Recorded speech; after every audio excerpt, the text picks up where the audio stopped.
السلام علیکم۔ میں آپ سب کے لیے لے کر آئی ہوں رسول پاک صلی اللہ علیہ وسلم کی جوانی کے کچھ واقعات۔ اس سے پہلے ویڈیو میں نے آپ کو بتائے رسول پاک صلی اللہ علیہ وسلم کی ولادت اور بچپن کے کچھ قصے۔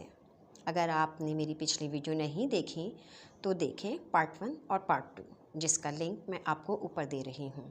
اور مزید معلومات حاصل کرنے کے لیے آپ میرے چینل کو سبسکرائب کریں اور بیل آئیکن کو پریس کریں اور صدقہ جاریہ سمجھ کر آگے شیئر کریں۔ چلیں اب چلتے ہیں رسول پاک صلی اللہ علیہ وسلم کی جوانی کی طرف۔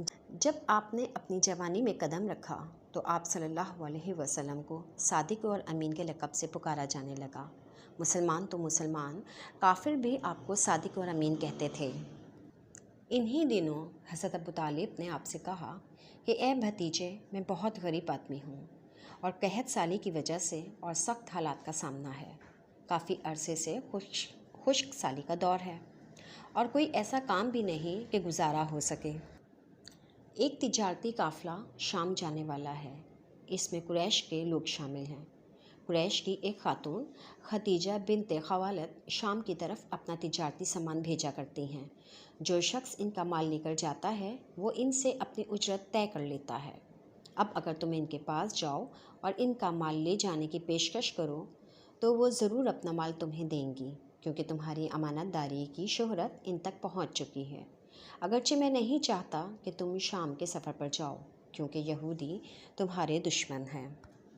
اور پھر حضرت خدیجہ نے آپ کی طرف پیغام بھیجا اور کہا کہ میں نے آپ کی سچائی، نیکی اور خوش اخلاقی کے بارے میں سنا ہے اور اسی وجہ سے میں نے آپ صلی اللہ علیہ وسلم کو بلایا ہے۔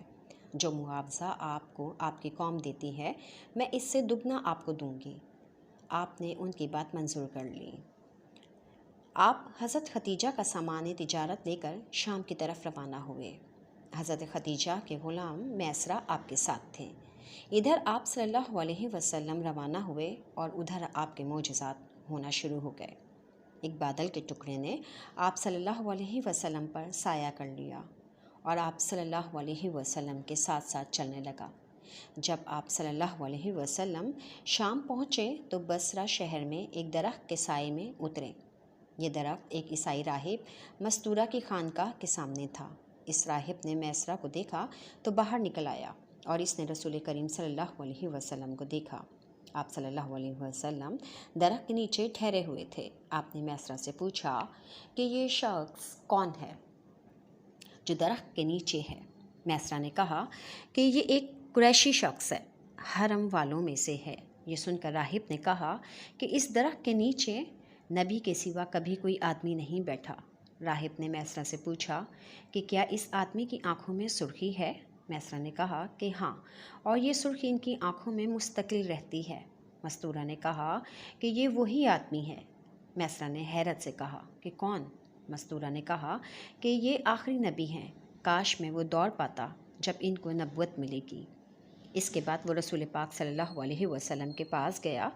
پہلے تو اس نے آپ صلی اللہ علیہ وسلم کے سر انور کو بوسہ دیا اور پھر قدموں کو، اور بولا میں آپ صلی اللہ علیہ وسلم پر ایمان لاتا ہوں اور گواہی دیتا ہوں کہ آپ صلی اللہ علیہ وسلم وہی ہیں جن کا ذکر اللہ نے توریت میں فرمایا ہے۔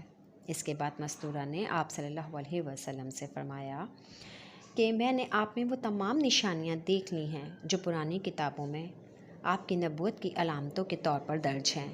صرف ایک نشانی باقی ہے، اس لیے آپ ذرا اپنے کندھے سے کپڑا ہٹائیں۔ آپ صلی اللہ علیہ وسلم نے اپنے شانہ مبارک سے کپڑا ہٹا دیا تو مستورہ نے وہاں مہر نبوت کو دیکھ لیا اور فوراً مہر نبوت کو چومنے کے لیے جھک گیا۔ اس واقعے کے بعد آپ صلی اللہ علیہ وسلم بصرہ کے بازار تشریف لے گئے۔ وہاں آپ صلی اللہ علیہ وسلم نے مال فروخت کیا اور کچھ چیزیں خریدیں۔ اس خرید و فروخت کے دوران ایک شخص کا آپ سے جھگڑا ہو گیا اور اس شخص نے کہا کہ لات اور عزیٰ کی قسم کھاؤ۔ حضور کریم صلی اللہ علیہ وسلم نے کہا کہ میں نے ان بتوں کے نام پر کبھی قسم نہیں کھائی۔ آپ کا یہ جملہ سن کر وہ شخص چونک اٹھا، شاید وہ گزشتہ آسمانی کتابوں کا کوئی عالم تھا۔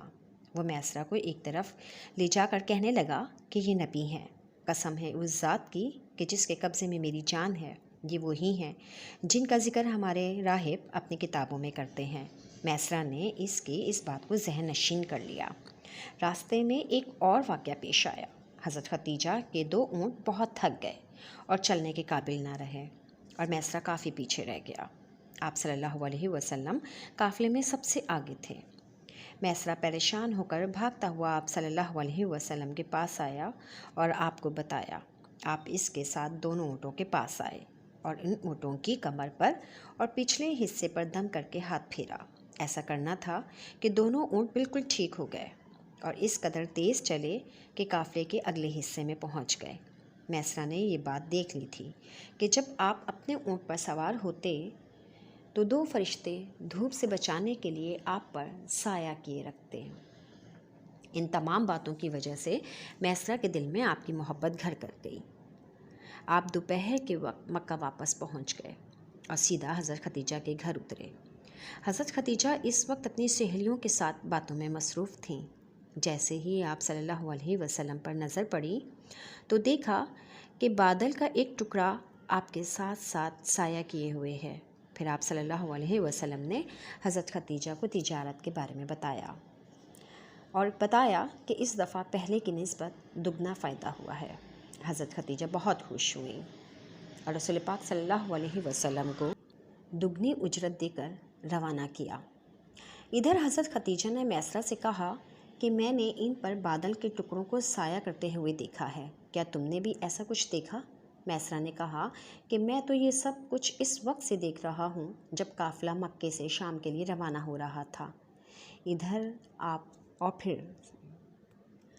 پھر سفر کے دوران جو بھی واقعات پیش آئے سب حضرت ختیجہ کے گوشے گزار کر دیے۔ سبحان اللہ۔ یہ تھے رسول پاک صلی اللہ علیہ وسلم کی جوانی کا قصہ۔ مزید قصوں کے لیے میری اگلی ویڈیو کا انتظار کریں۔ اللہ